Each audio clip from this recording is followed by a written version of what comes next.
Amos Tutuola. Amos is spelled A-M-O-S. Tutuola is T-U-T-U-O-L-A. Tutuola. My God. And this is the man we're talking about. His life is going to blow you away. In 3 minutes, we'll be done. Amos Tutuola was born a Yoruba on the 20th of June in 1920. 11 years after Kwame Nkrumah was born. He died at the age of about 76. My brother, my sister, at the age of about 76, that was when he passed on. Yes, in 1997. His father had so many children and so many wives. In fact, there were so many children in the family, so none of them had the opportunity to go to school. They all went to the cocoa farm, and that was where they worked. But at about 6 years, his grandfather decided to take him on and asked him to come and live with him. He was called F.O. Monu. He was an Igbo man, and he sent him to the Salvation Army Primary School in lieu of wages as he worked. He worked for the man that his grandfather took him to. And instead of paying him, he rather went to school.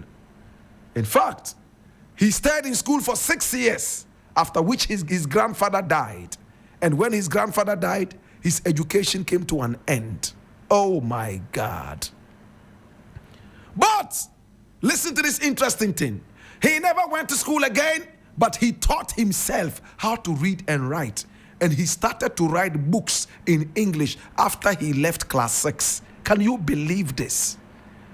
He wrote novels, even though ungrammatical, he was full of beautiful storytelling.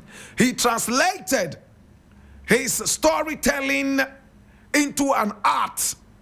He was told so many Yoruba folk tales, and he turned a lot of them into books he wrote in English. His grammar was not the best, but once there was an editor to deal with this, he wrote one of the best books in the history of African literature, and it's called The Palm Wine Drinkard. Remember, we didn't say drunkard, drinkard. He was ungrammatical, but he was very, very tactical. One of the best books in the history of our literature, translated into over 11 languages. That's him. He wrote The Brave Hunters. He also wrote My Life in the Bush and Simbi and many more stories. Amos Tutuola. My brother, my sister, his father married so many wives. He also married 4 wives. And he had so many children. My brother, my sister, Amos Tutuola. Full name, Amos Olatubosum Tutuola Odegbami. You want to hear it again? Amos Olatubosum Tutuola Odegbami.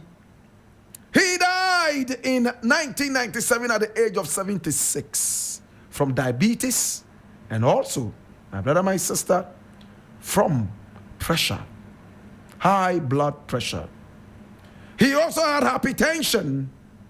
He died on the 8th of June in 1997, leaving behind so many children and 4 wives. Today we remember the Yoruba man who was born an illiterate. None of his siblings ever went to school. But he went to work for his grandfather, and instead of taking wages, he asked to be taken to school for the money to be used as a school fees, the Salvation Army School. He went only up to class 6, and his grandfather died. But after class 6, he had learned how to read and write. He wrote one of the best books in English in African literature, The Palm Wine Drinkard. Today we remember you, Papa. Oh, Papa, why you be what? Yeah, Papa, me say why you be what? Papa, what bing? Papa, we beer. Papa, we nyaminko. Papa, we nyaminko. Papa, why you be? Oh, Papa, why you be what? We nyaminko. Papa. Oh, Papa. Papa Tutuola. In the burden of knowledge, I ask you, now that you know the story of Amos Tutuola, what will you do? Be a any ole mini oba fe zuda kagade mezaka yide ya pabango bokaya nfifia yenyanu kaina wo. Bana enwe be den. The emperor, the conqueror, the champion, the lion is here.